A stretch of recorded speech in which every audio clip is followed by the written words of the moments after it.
And now it's time to check in all the latest happenings in the world of arts and culture with our Lee Tae-ho. And today I hear Tae-ho will tell us all about some exquisite art exhibitions currently on display right here in the nation's capital. Good afternoon to you, Tae-ho. Good afternoon. So what do you have for us today? Well, I'll be introducing you to three very different artists taking three very different approaches to expressing their art. Let's go ahead and take a look.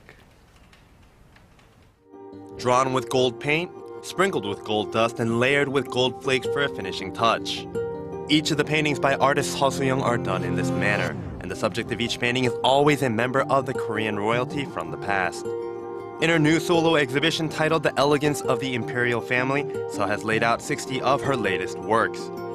And she has stated that her reason for adding the glimmer of gold is not for the sake of a trend, but to show the essence of Korean royalty. Western culture is currently the norm, but Korea also had a royal family in the past, and I wanted to show that that essence is still alive today. The changing color of leaves on a tree during the fall season that is hung upside down by its roots. This installation was created by artist Park Byung-chun. The artist said he wanted to express his determination to uproot and change the outlook of his life. That's because Park's previous works, which were all done on hanji, a traditional Korean paper made from mulberry trees, depicts the passion and anguish of his life as an artist. All the fatigue and weariness depicted in his works are like a document of his life and career. But Park's current works depict a brighter and more optimistic outlook. All the hard work that he put into cultivating his art has now blossomed into a successful career, which is reflected in the mood of his paintings. Blouses, dresses, and suits. No matter the type of clothing, they all seem to be dancing, moving, and in perpetual motion, almost as if a restless phantom were wearing the clothes of its own accord.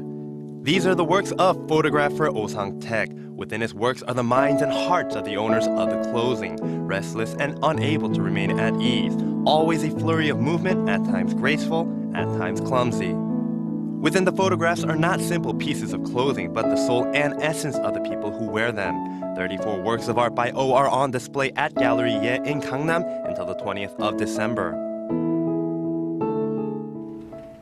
You know, Tae-ho, they're all three very different exhibitions, yet they're all beautiful in a way and meaningful. I mean, with the gold glitters, I think it depicts Korea's Joseon royal dynasty very well. And as for the second exhibit, I was actually very impressed by that tree hanging upside down. It was amazing. The tree rooted upside down and hung from the ceiling really expresses the artist's life and the meaning of trying to change his outlook on life from being very hard in early part of his career and then being a little bit more optimistic and bright towards the later works where he's gained a little bit more popularity and fame. So amazing works. Right. And the third exhibit, those were photographs. Those were photographs indeed. They were not paintings. Although they do really look like paintings, it's the artists who really captured the image in the closets to really express how the owners of the clothing themselves feel.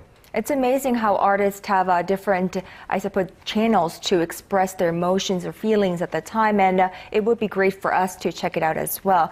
Now, Tae-ho, I hear that you have another great exhibition to tell us all about. I do indeed, and this time it's the southeastern city of Pohang, where it's very famous for its steel industry. Let's go ahead and take a look how the city's foremost industry of steel and art have come together. The flower tree, a variety of different blooming flowers, is arranged in a dazzling array of colors to represent both love and happiness. And right nearby is the work The Flower That Soars the Skies. There are also the figures of people standing or sitting, contemplating life, love, and everything, which is the theme of the works, Words Cannot Do Everything.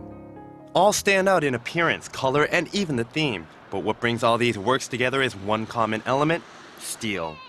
Welcome to the southern city of Pohang, a beautiful beachside city that is known for its steel industry. And now the city has combined steel, a substance known to be cold, hard, and unforgiving, with art. The result is the 2013 Pohang Steel Art Festival, where 30 works of art made completely from steel are on display until the 30th of this month to delight both foreign and domestic visitors. You know, another very amazing way of art embracing everything. I mean, when we think about steel, it's just manufacturing or, like you said, cold-hearted, but the way that art was embraced in steel, that's amazing. And another thing about this exhibition, the Steel Art Festival in Pohang, the amazing part is how the city embraced its foremost industry, combined it with art, and made this wonderfully beautiful exhibit.